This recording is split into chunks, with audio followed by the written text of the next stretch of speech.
আজ আমরা শিখব শর্টেজ জব ফার্স্ট শর্টেজ এবং শর্টেজ জব নেক্সট, দুটো একই অ্যালগোরিদম, আলাদা আলাদা নাম। তো এই অ্যালগোরিদমের কিভাবে কাজ করে সেটা আমরা প্রথমে ডিসকাস করি একটু।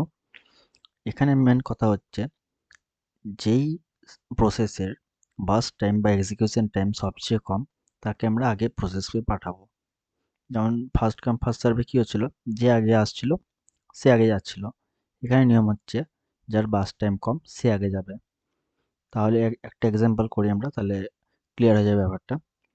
তো প্রথম প্রসেসে P1 জিরো টাইমে এসছে, অর্থাৎ এই সময় কেউ আসেনি। তাহলে আমার দেখার দরকার নেই বাস টাইম কার কত আছে, P1কে আমি আগে পাঠাচ্ছি।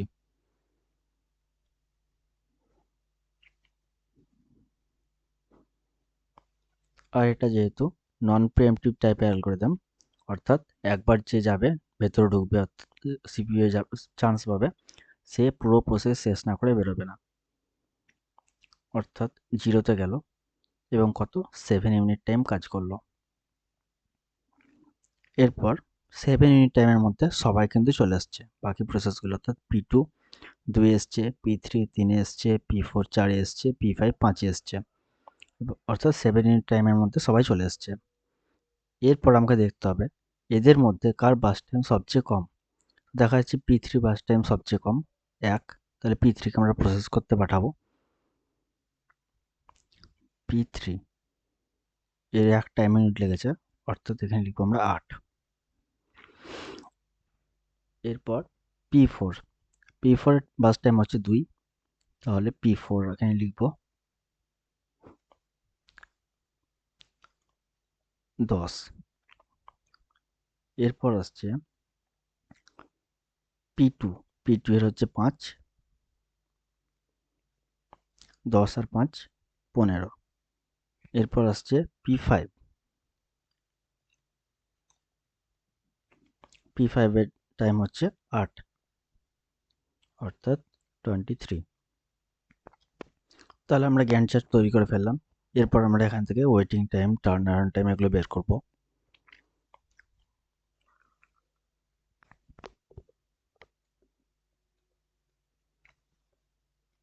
P3 P4 P5,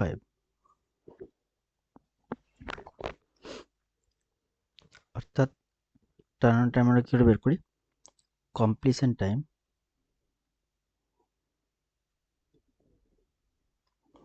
minus arrival time, অর্থাৎ কতটা টাইম সে সিস্টেমের মধ্যে, পুরো সিস্টেমের মধ্যে ছিল, অর্থাৎ তার অ্যারাইভাল অর্থাৎ আসা থেকে কাজ শেষ করা পর্যন্ত সে কতটা টাইম স্পেন্ড করেছে, সেটা হচ্ছে টার্ন অ্যারাউন্ড টাইম। তাহলে P1 কমপ্লিট করেছে 7-এ এবং P1 এ অ্যারাইভাল টাইম 0।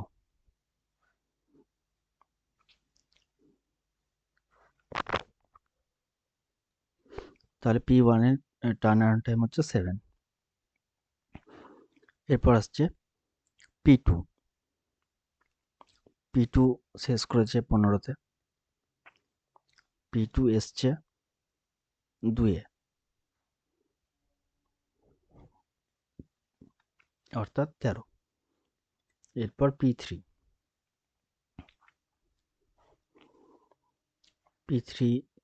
শেষ করেছে 8-এ, P3 এসছে 3-এ। এরপর P4 শেষ করেছে 10-এ, এসছে 4-এ। এরপর P5 শেষ করেছে 23-এ, এসছে 5-এ। তাহলে P3 এর টার্ন অ্যারাউন্ড টাইম হলো 5, P4 এর 6 এবং P5 এর 18।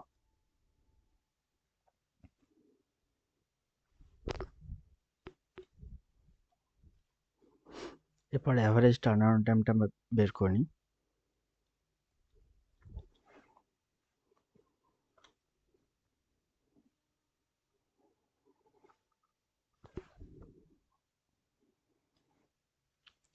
Seven plus 13 =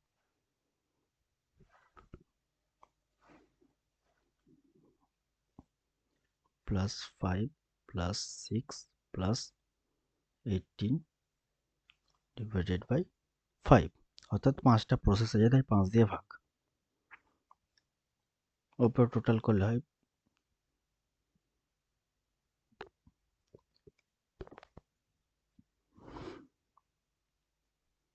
49।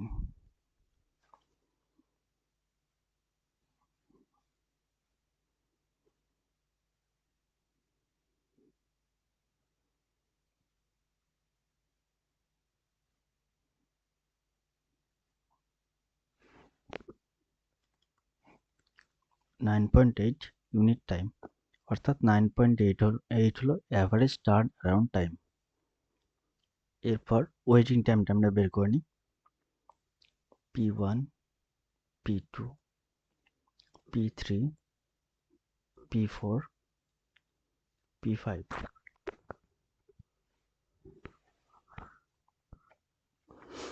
ওয়েটিং টাইম বের করার ফর্মুলা হলো টার্ন অ্যারাউন্ড টাইম মাইনাস বাস টাইম বা সিপিইউ এক্সিকিউশন টাইম।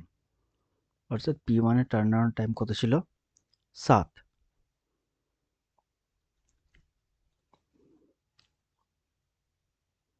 P2 এর 13, P3 এর 5, P4 এর 6,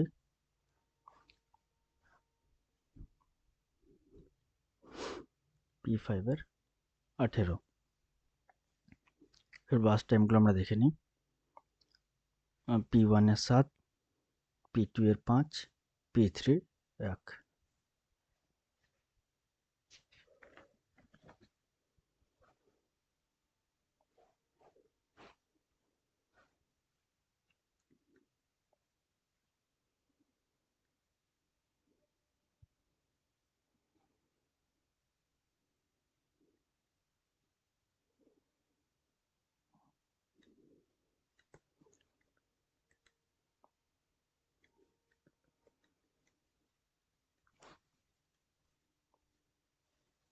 P4 এর 4, P5 এর 8,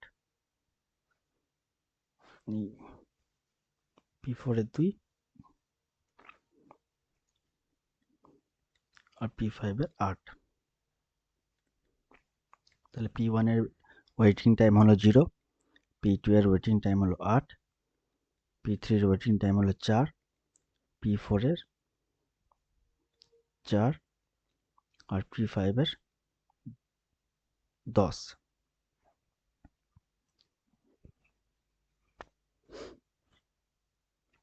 এখান থেকে আমাদেরকে অ্যাভারেজ ওয়েটিং টাইম বের করতে হবে। 0 plus 8 plus 4 plus 4 plus 10 divided by 5।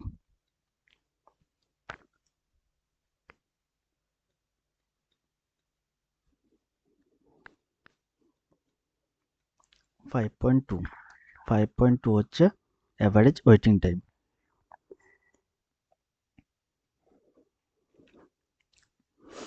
Response time হচ্ছে প্রথম কখন রেসপন্স পেয়েছে, অর্থাৎ প্রথম কখন সিপিইউ পেয়েছে, সেটা হচ্ছে রেসপন্স টাইম। এটা আর করছি না, নিজেরা করে নেবে তোমরা। এবার এখানে কিছু ইম্পর্টেন্ট কথা বলার আছে। এটা হচ্ছে characteristic of shortage job first বা শর্টেজ জব নেক্সট। কি ক্যারেক্টারিস্টিক আছে? প্রথমে বলছে এটা ওয়েটিং টাইম মিনিমাইজ করার জন্য বেস্ট অ্যাপ্রোচ। আগের যে অ্যাপ্রোচগুলো আমরা দেখেছি, ফার্স্ট কাম ফার্স্ট সার্ভ, এবং সেখানে আমরা কনভে এফেক্ট বলে একটা জিনিস দেখেছি, যেখানে ওয়েটিং টাইমটা বেড়ে যাচ্ছে। তো সেটা সেই কনভে এফেক্ট থেকে বাঁচার জন্য এটা হচ্ছে একটা ভালো উপায় বলা যেতে পারে। আর কি বলছে, easy to implement in batch system, যেখানে সিপিইউ টাইমটা জানা আছে আগে থেকে। অর্থাৎ যদি আমরা সিপিইউ টাইম আগে থেকে জানতে পারছি যে কার কত সিপিইউ টাইম, তখন আমরা এই অ্যালগরিদমটা ইমপ্লিমেন্ট করতে পারবো। কিন্তু যখন আমরা সিপিইউ টাইম জানবো না, অর্থাৎ এখানে এক্সাম্পলটা দেখো, যে জিরো অ্যারাইভাল টাইমে P1 একাই ছিল, বাকিরা কেউ আসেনি। তো P1কে আমাকে আগে পাঠাতে হয়েছিল। সেখানে কিন্তু দেখো P3-র বাস টাইম কিন্তু সবচেয়ে কম। P3 যেহেতু 3-তে এসছে, সেহেতু আমি আগে থেকে জানতে পারছি না। যদি জানতে পারতাম তাহলে P3-র জন্য হয়তো ওয়েট করতাম আমি। যেহেতু জানতে পারছি না আমি অ্যাডভান্সে, সেহেতু এটা মানে ইমপ্লিমেন্ট করতে পারছি না। তাই এটা তখন ইমপ্লিমেন্ট করা সম্ভব যখন আমি সিপিইউ টাইমটা আগে থেকে জানতে পারবো। সিপিইউ টাইম যদি আগে থেকে জানতে না পারি তাহলে ইমপ্লিমেন্ট করা সম্ভব নয়। এটাই বলতে চাইছে। তো অ্যালগরিদমটা আমরা আরেকবার অঙ্কটা দেখে নিই। এখানে আমরা কি বললাম যে যার বাস টাইম সবচেয়ে কম সে আগে চান্স পাবে। প্রথমে P1 একাই ছিল, অর্থাৎ জিরো অ্যারাইভাল টাইমে কেউ আসেনি, তাই P1 আগে চান্স পেল। এরপর সেই P1 শেষ হতে হতে বাকি সবাই চলে এলো, তাই P3, তারপর P4, তারপর P2, তারপর P5 চান্স পেল। তাহলে বোঝা গেছে অ্যালগরিদমটা।